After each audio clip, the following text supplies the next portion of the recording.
Most people think becoming obsessed with yourself automatically makes you selfish. It doesn't. The real question is, what exactly are you obsessed with? Because two people can spend all day thinking about themselves, yet become completely different human beings. Imagine two mirrors. One mirror is cracked.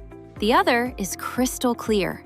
Both reflect the same person, but one distorts reality while the other reveals it.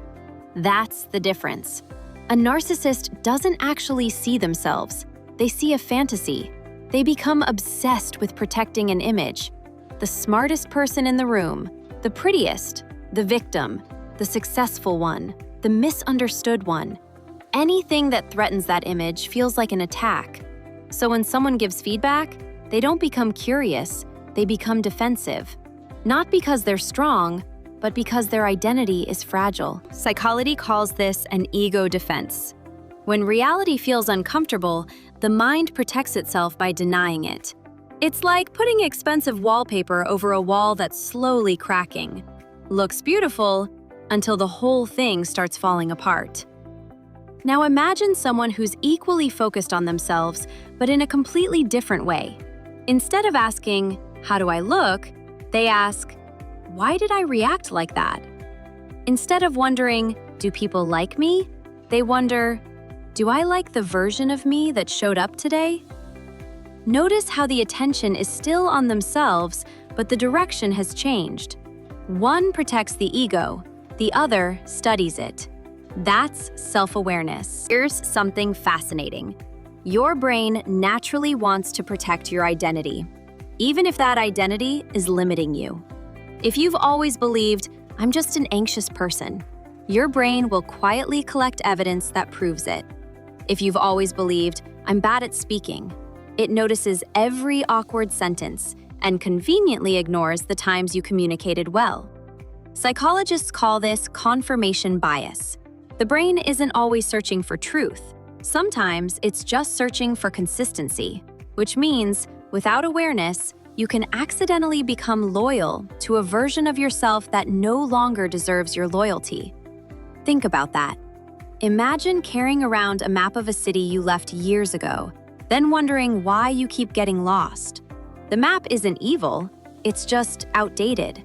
So is your self-image sometimes. Emotionally intelligent people understand this. They don't ask, "How can I prove I'm right?" They ask, "What am I missing?" That's a completely different game. Here's a simple example. Two friends are ignored in a group chat. The first immediately thinks, "They're disrespecting me." Anger, distance, silent treatment. The second pauses. "Maybe they were busy." Or "Maybe I'm feeling unusually sensitive today." Same event, different interpretation. That tiny pause is emotional intelligence. Because awareness creates space, and inside that space, you get to choose your response instead of becoming your reaction. Imagine you're learning to dance. You record yourself practicing. The narcissist watches the video searching for compliments. The self-aware person watches the exact same video searching for patterns. One wants applause. The other wants progress. That's why self-mastery isn't about constantly telling yourself, "I'm amazing." It's about becoming honest enough to say, "I'm capable, and I'm still growing." Without shame, without drama, just curiosity. Curiosity is one of the healthiest forms of self-obsession because curious people evolve, defensive people repeat. Every single day gives you two choices: protect the person you were or understand the person you're becoming.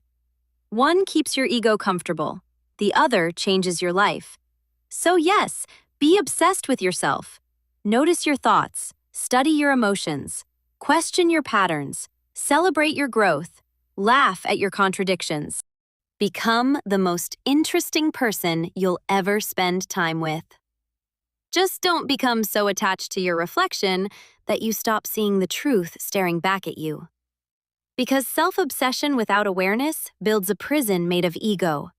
But self-obsession with awareness quietly builds a life that no longer needs anyone else's approval. See you in the next episode, darling.